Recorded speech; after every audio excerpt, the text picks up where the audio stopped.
La personne dont je vous propose de découvrir le parcours professionnel auprès des chevaux se nomme Frédéric. Nous l'avons rencontrée alors qu'elle participait à un des nombreux stages animés par Pierre Henoff. Le témoignage de Frédéric est réaliste, spontané, mais aussi plein de sagesse et d'espoir.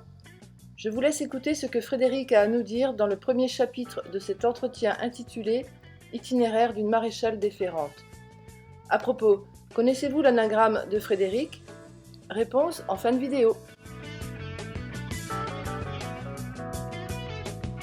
Mais fatalement, un jour, je ne ferai plus, je sais. Ça s'approche à grands pas, parce que ça s'approche à grands pas. L'année dernière, j'en ferai encore une bonne dizaine, là, j'en ferai plus que 4. De toute façon, tu dois en avoir de plus en plus, des clients qui veulent que tu fasses juste un parage. Oui, bah, de toute façon, moins j'en fais, plus on me demande de parer. Puis de toute façon, maintenant, les gens qui appellent, c'est quasiment que pour des parages. Même sans faire de pub pour ma paroisse spécialement. De toute façon, c'est vrai qu'il y a beaucoup de gens qui cherchent des maréchaux qui veulent parer, parce que les maréchaux veulent toujours ferrer. Et il y a plein de gens qui veulent plus ferrer. Donc bah, ils appellent un maréchal, là bah non, puis ils tombent sur moi, ou alors ils tombent directement sur moi, ça c'est marrant aussi ça. Parce que des fois ils me disent, ah bah c'est marrant, on tombe directement sur vous, c'est justement la bonne personne. Et ça c'est drôle. Parce que j'ai rien fait pour, et puis ça arrive comme ça, donc comme quoi... Mais comment c'est venu l'histoire au moment où tu deviens maréchal ferrant, Ouais. et que dans le même temps, tu comprends... C'est une cliente. Non, c'est des clients. Moi, j'étais maréchal ferrant, j'étais fière d'être maréchal ferrant, j'étais heureuse de pouvoir enfin ferrer mon cheval. J'étais à fond dans les trajectoires de mon maître de stage qui faisait du cheval de concours, machin. Il ferrait des trotteurs, des chevaux de concours de très haut niveau et tout. J'étais là-dedans. Il était à fond silicone. Alors, je me voyais bien aller dans son sens, quoi. Et d'un seul coup, tout au début, comme ça faisait 1 an que j'étais installée, j'avais une tendinite, comme quoi, et je commençais à déprimer, comme ça je faisais de la merde. Je me suis dit, mais qu'est-ce que je fais? Je fais de la merde. Je ferrais les chevaux pour faire plaisir aux clients, en fin de compte. Et puis, il m'appelait toujours à la rescousse, parce que tant que ça tenait, on n'appelle pas le maréchal. Moi, à l'époque, j'imposais pas des rythmes. Et ben, il m'appelait toujours quand les chevaux avaient reparti. Alors, j'étais déprimée, alors je recoupais du pied à fond, et je recommençais à... Toujours pour faire plaisir aux propriétaires en fait. Et j'avais une tendinite. Je ne pouvais plus forger. Tu penses que c'est ton corps qui a commencé à te signaler? Mais c'est évident, je ne pouvais plus forger, je ne pouvais plus mettre des clous. Je voulais arrêter de tirer. Et puis à ce moment-là, il y a une cliente qui me dit, ah, mais moi de toute façon j'ai un cheval, il faut le mettre pieds nus, il n'y a pas moyen de... Je l'ai fait ferrer, j'ai fait une bêtise, il boite, il faut le mettre pieds nus. Mon maître de ça, je ne voulais pas le faire. Il me dit, oh non, moi je ne m'occupe pas de ça. Allez, vas-y, bon, j'y vais. Première fois que je mets un cheval pieds nus. En pâture, un trotteur. Je vais faire les 4 pieds, je pars un peu comme ça, mais sans savoir. Et puis je l'ai su pendant longtemps, ce petit trotteur. Donc ça commençait comme ça. Puis après, j'ai une autre copine, elle a vu sa ponette, on l'a ferré aussi avec mon maître de stage. Une chipie, on ne pouvait pas lui prendre les pieds derrière, on se battait avec et tout. Là qu'elle boite. La vétérinaire a dit, ah bah oui, arthrose, allez, faire à lui, machin. Et la propriétaire dit non. Elle appelle une copine à elle, la dame en Allemagne, qui fait des parages. Et là, elle dit, bah, envoie-moi ta ponette en Allemagne. Elle défère, elle lui parle les pieds. Bon, elle a une méthode de chasseur, mais bon. Elle revient 3 mois après, plus boiteuse. Et je découvre des petits pieds, métamorphosés. Alors je dis, là, quand même, c'est fort de cacao. Je dis, non, bon, là, il y a un truc. Je dis, bon, là, il y a un truc à creuser et tout. Donc après, je suis allée en Allemagne la voir, elle est venue en France, voilà. Mais c'était compliqué parce que je l'ai vue 2-3 fois et j'arrivais pas forcément à faire comme elle. Et puis elle, c'était quand même un parage qui demandait un fort temps d'adaptation quand même à chaque fois. C'était pas évident de faire passer ça. Mais à cette période-là, quand tu as eu ton diplôme de maréchal ferrant, tu savais comment fonctionnait Non. le doigt du cheval, la locomotion? Non, Aucune? Non, je pense pas. Parce que moi, j'ai jamais fait. À l'école, on a un schéma, on a un schéma du fer, hein, étant pur, machin, c'est compliqué. Hein. Un schéma du pied très basique. Je ne sais même pas si on avait les tendons. Je me rappelle même pas si on avait fait les tendons. Hein. Enfin, peut-être, ouais. Mais de toute façon, on n'explique pas. Voilà, on nous dit c'est comme ça. Il y a un os naviculaire, il y a une phalange, il y a ça, mais on ne nous dit pas à quoi ça sert. Donc c'est tout. Ouais. On apprend un schéma, on ne sait pas à quoi ça sert. Moi, le coussinet plantaire, je ne savais pas à quoi il servait. Ah oui. La fourchette, je ne savais pas à quoi elle servait. Ah oui. On ne sait pas. Voilà. La paroi, ça sert à mettre des clous. Voilà, on est content. Là. Parce que si tu veux, les gens, les propriétaires, ils sont convaincus que les maréchaux ferrants apprennent ce qu'est la locomotion équine, le doigt du cheval. l'emmagasinement de l'énergie, tout ça. Non. Bah, mon stagiaire qui a fait la formation l'année dernière, il a eu des cours d'hypologie un peu plus développés que moi à l'époque. Ouais. Non, il apprend. L'époque, ça veut dire c'était quand? C'était il y a 10 ans, une dizaine d'années. Une dizaine 10-12 ans, d'années. ouais. Mm. Donc là, c'était un peu plus développé. Mais qu'est-ce qu'il a appris? Ah, bah alors si je fais les cagneux, on va mettre un fer comme ci, on va compenser comme ça. Ouais. Il travaillait sur les aplombs, Voilà, ceci, cela, Voilà. mais le fonctionnement, parce que moi je suis Non. étonné moi-même, le fonctionnement, donc à aucun moment on Non, vous apprend. Ah non, non. Et la formation, c'est sur quoi alors? On forge, on apprend à forger. Ah oui. On apprend à forger des fers. Avec des Donc lots. tu dirais les maréchaux ferrants, comme C'est des toi, forgerons sont, d'abord. sont d'abord des forgerons. D'abord, moi, c'est d'abord des forgerons, Ouais, puis des poseurs de fer. ouais. Le parage, on apprend, il n'y a pas de méthode de parage. Personne n'a la même façon de faire. L'idée, c'est qu'il faut mettre un fer, donc il ne faut pas retirer trop de parois parce que sinon on peut mettre les Oui. clous. Oui, s'il y a plus de Voilà, parois, il on faut que le peut pied pas soit planter les parfaitement clous. plat pour mettre un fer à plat. Non, c'est pas comparable. Quoi. Et donc, tu as ton diplôme et c'est à ce moment-là que ça déclenche. Ton corps t'explique Bah que... oui. Bah, puis mon cheval aussi, qui était fait, je voulais le ferrer toute seule. Finalement, mon maître de stage ne voulait pas me laisser faire toute seule, mais il faisait faire une partie. Alors il forgeait toujours les fers, ce qu'il aimait bien. Lui, c'est pareil, c'est un forgeron. Alors pendant qu'il forgeait son fer, il fallait vite que je coupe le pied du cheval très vite. Et il me faisait faire des. Et puis c'est là que j'ai dit non, ça colle pas. Et je découvrais les pieds de mon cheval, j'ai dit mais ça ressemblait à rien. Parce qu'en même temps, j'avais rencontré la dame en Allemagne, donc elle m'avait un peu éveillée quand même, elle, sur le fonctionnement du pied, sur ce qu'il y avait à l'intérieur, sur ce qui se passait. Et je dis, voilà, je crois que je fais pas ce qu'il faut du tout. Et puis mon cheval se laissait pas faire en plus. Il était en stress. Ouais. Il était en stress. Il voulait pas se laisser faire. Dès que je mettais les clous, il supportait pas. Et après, j'ai dit. Donc, tu jour- sentais le manque de Ouais, cohérence. un jour, j'ai dit stop, pieds nus. Mais ça a été un choc pour le cheval parce que jamais déféré de sa vie. Oui, ben oui. Donc voilà. Et donc, il y a eu un moment de doute ou...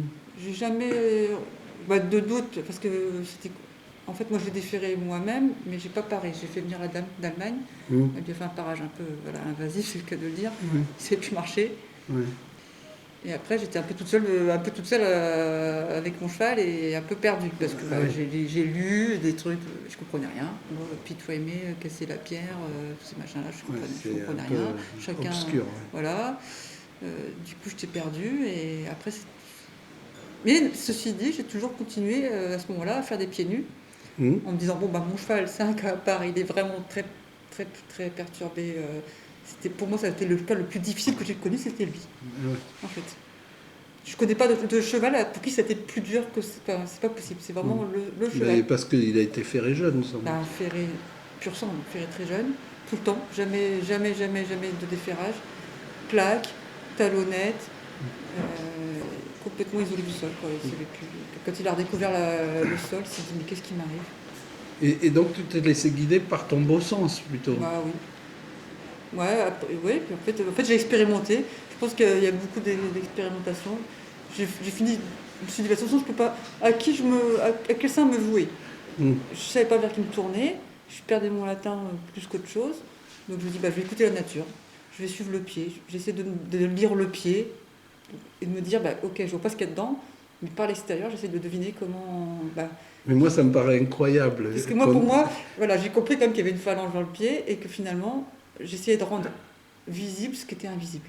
Oui, mais tu te rends compte que tu es en train de me dire qu'il y a donc une formation de maréchalerie, donc on intervient sur le bout du doigt du cheval sans avoir de connaissance aucune sur le fonctionnement du doigt et de l'amortissement et de la locomotion. Voilà, il n'y a pas de formation sur le fonctionnement du doigt. On a une formation sur les parties, et personne n'explique vraiment comment ça fonctionne. Oui. C'est ça, voilà. C'est gravissime. Oui, voilà, on ne sait pas comment ça fonctionne. On sait que c'est comme ça, mais le quoi du comment, on ne sait pas. Parce que, en fait, ce ne sont pas les maréchaux qui sont responsables de cet état de fait. Non. Je sais pas. On pourrait dire les formateurs, parce que s'il n'y a pas de formation... Ils sont maréchaux, les formateurs sont maréchaux, les examinateurs sont maréchaux. Et n'interviennent pas des vétérinaires durant la formation? Non. Et puis les vétérinaires, de toute façon. Oui. De toute façon. Moi, j'ai parlé avec des vétérinaires, j'ai pas plus compris comment ça fonctionnait un pied de cheval. Parce qu'eux-mêmes ne le savent pas. Bah oui, donc ça m'a pas plus. Non, ouais, je savais pas à quel ça me vouait. La seule qui m'avait expliqué à peu près, c'était la dame en Allemagne, qui m'avait dit quand même que la phalange, il fallait qu'elle soit dans une certaine Position. position, qu'elle n'était pas statique dans le pied du cheval, que, voilà, que ça Ouais. pouvait bouger. Mais voilà, c'était très. Ça reste confus parce que c'était il y a 10 ans et que depuis, j'ai pas eu un cours à ce Oui, moment-là. mais c'est intéressant de toute façon que Voilà. 10 ans après, Mm. tu es pas, parce que quand on a appris quand même comment fonctionne un cheval, c'est à vie, hein, une fois qu'on a compris comment ça fonctionnait. Et ce qui est surprenant et étonnant de découvrir, c'est que des intervenants comme les vétérinaires et les maréchaux ferrants n'apprennent pas. Non, ils apprennent à fabriquer plein de fers, fabriquer des fers qu'on ne posera jamais d'ailleurs sur les pieds des chevaux, quoi. La Ouais. formation après le CAPA, il y a le VTM. Le VTM, c'est faire des fers orthopédiques. Ils ne sont jamais mis sur les pieds des chevaux de toute façon en plus. Mais c'est bien de savoir faire un fer comme ci, comme ça. Ouais. Voilà, c'est de la forge.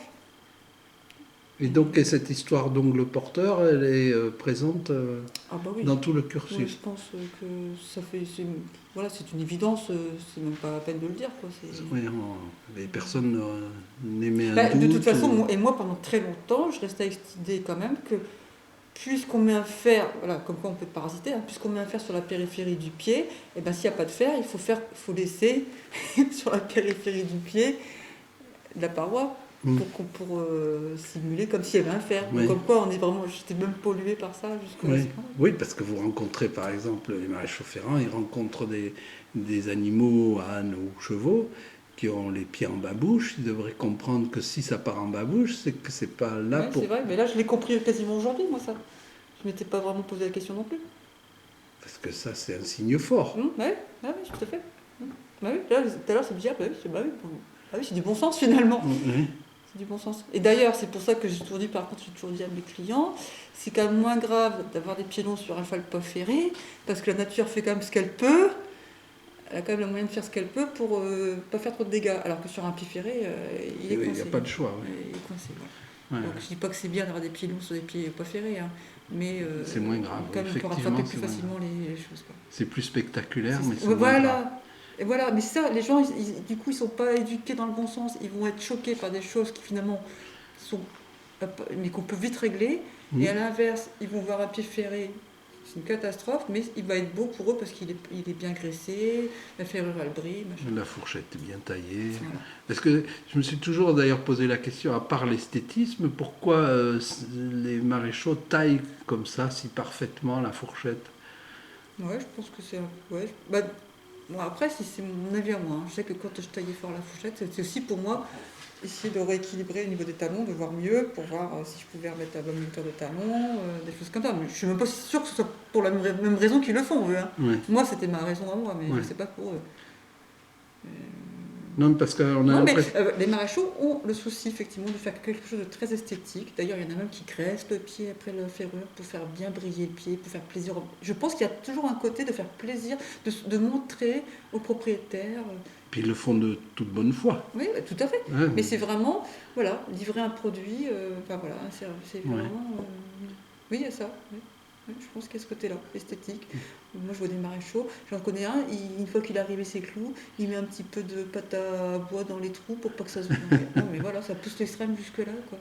Ouais. C'est vrai que ça je me dis, bah, il y a quand même un. Ben, de toute façon, le rapport au Et client. alors, les clients, effectivement, ne voient pas ce qu'il y a à voir. Ils vont voir un pied en apparence qui est soigné, etc. Et puis, si le pied il a une forme trop longue, trop déformée, ils ne le verront pas. Ouais.